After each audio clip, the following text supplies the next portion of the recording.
Hola, ¿qué tal? ¿Cómo estáis? Bueno, quería contaros un poco sobre, lo que vimos el sábado pasado en mi taller, en el taller que di en mi comunidad online sobre los asteroides, la mitología y otras cosas, ¿no? Y otros objetos transneptunianos. ¿Y qué tiene que ver esto? ¿Cómo se relacionan con la expansión de nuestra conciencia y con la evolución de la astrología? Entonces, no sé, me ha parecido muy interesante lo que llegamos a entretejer el sábado y quería compartirlo con vosotros. Resulta que, primero la astrología en la antigüedad tenía un sentido más predictivo y era una época en donde solamente existían los planetas observables, ¿no? Entonces, la realidad era simplemente lo observable, lo tangible. Saturno era el planeta más lejano que se podía ver, ¿no? Aparte de las estrellas fijas, que bueno, ahí no me metí, ¿no? Pero bueno, el límite estaba en Saturno. Entonces la vida era como mucho más de lo mundano, de lo práctico, y la gente intentaba a través de la astrología predecir para saber cómo poder evitar en la medida de posible las catástrofes, etcétera, ¿no? Lo cual no tiene mucho sentido si tenemos una visión más amplia de la conciencia, sabemos que no se pueden evitar muchas cosas y menos intentando evitar las cosas, ¿no? Entonces, claro, ¿qué querían evitar? Pues querían evitar todo aquello que los transpersonales nos estaban trayendo, pero que estaba totalmente fuera de nuestra conciencia.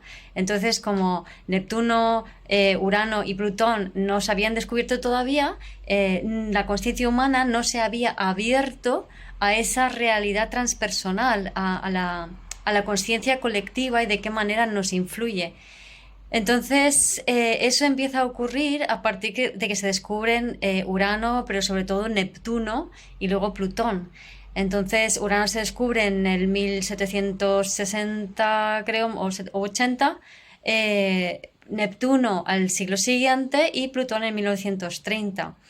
Entonces, a partir sobre todo de Neptuno, empezamos a abrir nuestra conciencia a toda esa realidad colectiva, la conciencia colectiva, que primero con Freud y luego Jung, que introduce el concepto de conciencia colectiva, ¿vale? Entonces, luego, con el tiempo, pues la conciencia humana va teniendo en cuenta esta parte colectiva y también se descubren los asteroides en el siglo XIX. Y poco a poco se van introduciendo, pero los asteroides están entre Marte y Júpiter, así que siguen teniendo un rol mucho más de conciencia práctica. De hecho, son elementos que para mí hablan de atributos que tenemos que podemos usar para aportar a la sociedad, ¿no? Está como entre ese simbolismo entre Marte, que es la acción, y Júpiter, que ya es un planeta social, que habla en cierta manera, del orden social, de la ley social, ¿no? Entonces, nos vamos abriendo a esa conciencia colectiva y lo que sucede a partir de entonces es que el karma, por así decirlo, va sucediendo de manera mucho más rápida. Entonces, en vez de haber una vida en donde te sucede una cosa y a la vida siguiente o la generación siguiente tienen que resolver ese karma, es como de repente empezamos a tener muchas karmas en una misma vida, empieza a acelerarse mucho la evolución. Y cuando tenemos en cuenta los planetas transpersonales, empezamos a abrirnos a su significado, ¿vale? Urano es la información que baja individualmente y podemos conectar con nuestra singularidad como ser, ya no como humano solamente, sino bajar eso a lo humano. Con Neptuno nos abrimos a la conciencia colectiva, al misticismo, a lo sutil, y con Plutón nos conectamos con el empoderamiento personal, ¿no? Con el poder de tu alma. Entonces ya como que con la evolución del tiempo cada vez vamos teniendo como más integrado los transpersonales, ¿no?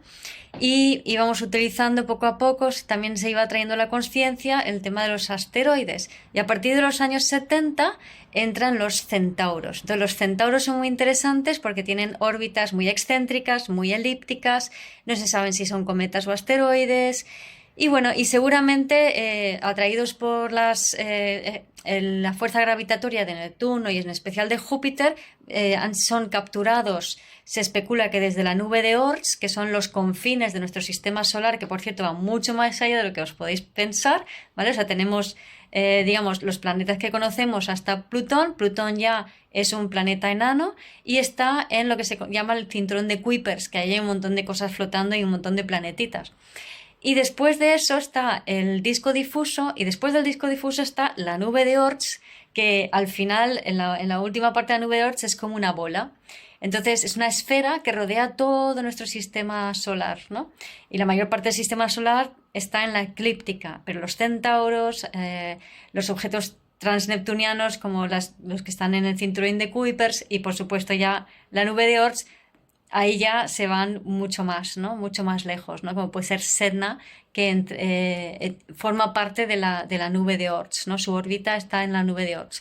La nube de Oort, para que os hagáis una idea del tamaño, desde el Sol hasta el confín de la nube de Oort hay un año luz, que es un cuarto de distancia al Próxima Centauri, que es la estrella más cercana. Entonces estamos hablando ya de distancias increíbles, o sea, y cuanto más lejos está el objeto que llega a nuestra consciencia, ¿vale? Porque de la misma manera que los transneptunianos, que los transpersonales, Urano, Neptuno y Plutón, empezaron a formar parte de nuestra consciencia conforme fueron descubiertos, pasa lo mismo con los objetos transneptunianos, es decir, todo lo que hay en la cinturón de Kuipers y en la nube de Oort y en el disco difuso, todo eso, conforme los vamos descubriendo y se van asignando casualmente arquetipos, dioses de diferentes mitologías, ahora primero mitología romana, pero ahora también de mitologías indígenas, ¿no? y otras mitologías. Entonces, casualmente, ese arquetipo con el que es nombrado tiene que ver con el simbolismo que nos trae estos objetos, ¿no? Entonces, me parece fascinante porque esta nueva generación de objetos, que los llaman plutinos para todos los que están en la cinturón de Kuipers, los plutinos, estos planetas enanos e incluso los que están o que provienen de la nube de Oort, nos traen un nivel de conciencia muy diferente que también va a condicionar mucho de la manera en que trabajamos la astrología, ¿no? Pero bueno, antes, ahí haciendo de puentes, como os iba contando, están los centauros. Entonces los centauros son capturados o son como si fueran cometas, se especula que son capturados por el efecto gravitatorio de Neptuno y Júpiter en concreto. Júpiter es el que más hace que se fije, Neptuno como que deforma la órbita y termina fijándose con Júpiter en una órbita más cercana, ¿no? Entonces, estos centauros terminan orbitando, cruzando, aunque no directamente porque no están en la eclíptica, sino que están en diagonal con diferentes ángulos. Entonces, a veces cruzan y llegan casi hasta Júpiter, otras veces casi hasta Plutón, dependiendo del centauro, ¿no? Hay tropecientos mil, pero hay unos pocos que son los principales que se tienen en cuenta. Pero en definitiva, lo que hacen los centauros, un centauro es mitad hombre, mitad animal,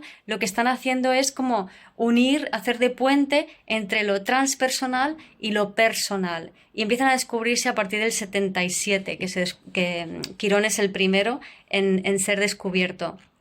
Entonces es como de 77 cuando surgen todas el New Age y las terapias alternativas empiezan a surgir con fuerza a partir de ese año. Entonces es como que los centauros nos están ayudando a terminar de integrar a los transpersonales, a Neptuno y Urano y Plutón. ¿Para qué? Para que una vez esté cielo y tierra, cuerpo y cerebro, cuerpo humano y animal instintivo integrados en nosotros, podamos empezar a abrirnos a estos nuevos objetos transneptunianos, donde hay arquetipos muy interesantes. Por ejemplo, está Eris, que es casi tan grande como Plutón y es la diosa de la discordia. yo creo que es el regente de Libra y que nos habla nos pone en evidencia nuestras incoherencias. Luego están pues Makemake y Haumea, que son diosas del Pacífico, ¿no? Haumea es hawaiana, Makemake es de la isla de Pascua y Serna. Eh, Serna es una diosa inuit y Serna viene de la nube de Oort, entonces tiene un periodo orbital enorme de unos 11.400 años, creo que es. Para que os hagáis una idea de la de Eris, creo que eran 500 y pico, una cosa así. Bueno, Eris, Makemake y Haumea, que están en el cinturón de Kuipers, son órbitas un poquito más largas que las de Plutón, ¿no? Entonces son 200 y algo, 300 y algo, creo, y 500, ¿no? Entonces, estos arquetipos que tardan mucho más tiempo en atravesar un signo, lo de Serna, desde que iniciamos el Neolítico, o sea, hace 10, 11, 12.000 años, en todos estos 12.000 años, Serna ha recorrido 6 de sus meses, o sea, media órbita, para que os hagáis una idea, ¿no? Del periodo enorme de tiempo. Y ¿sabéis qué? El año que viene cambia de signo, así que lo vamos a notar, pasa de Tauro a Géminis.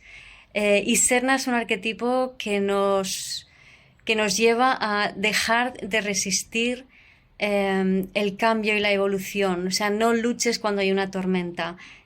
Suéltate y no te resistas no te aferres a tus creencias, ¿no?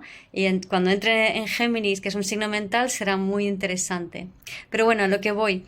Entonces, pasamos de la astrología predictiva del medievo, que ha durado mucho tiempo, luego entramos en conexión con los transpersonales y pasamos a la astrología evolutiva y psicológica. Y ahora, con estos nuevos planetas, con estos objetos transneptunianos, nos estamos abriendo a una astrología, vamos a llamarla cuántica, porque es como que ya juega mucho más la consciencia colectiva. Entonces resulta que la consciencia colectiva o los campos morfogenéticos lo podemos imaginar como nubes que rodean nuestro planeta creados por nuestros sentipensamientos, ¿no? Entonces, si sentipensamos algo mucho, mucho, mucho, terminamos fijando esa realidad, ¿no? Entonces, esto lo hacemos con emociones negativas como el odio, la rabia, la tristeza, el sufrimiento, y forman lo que se llamaba antiguamente los egregores, pero también se crea con lo positivo, cosas que se llamaban antiguamente los daimos, ¿no? Los daimos aunque los daimos creo que eran positivos y negativos, bueno, no lo sé. La cosa es que el daimos era algo que formaba parte de la consciencia colectiva y te inspiraba.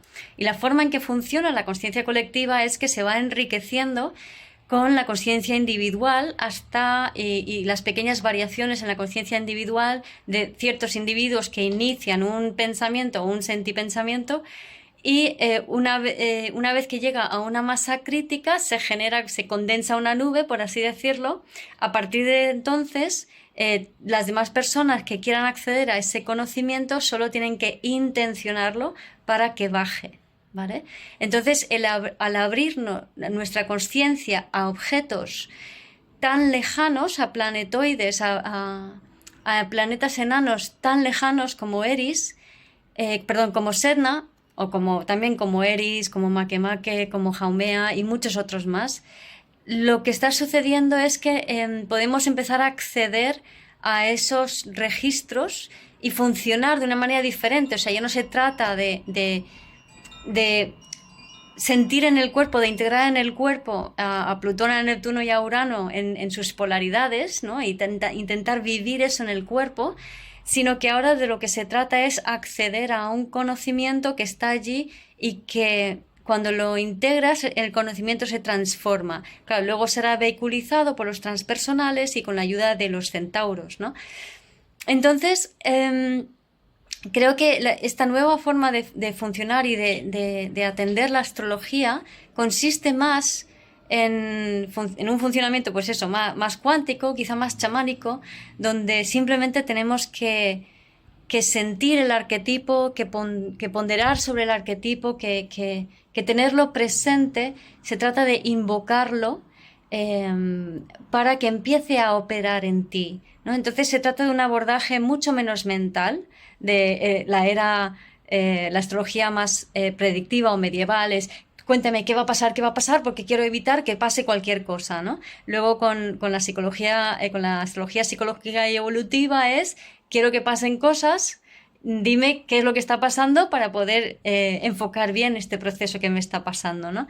Y ahora de lo que se trata es más como desde el sentir, desde la intuición, captar una información, invocarla para que te ayude en una intención evolutiva, ¿no? Entonces es como que vamos abriéndonos a una astrología, fijaros que pasamos de la predictiva, donde son los dioses que mandan, a una más cuántica, donde somos nosotros que creamos con esos arquetipos, ¿no?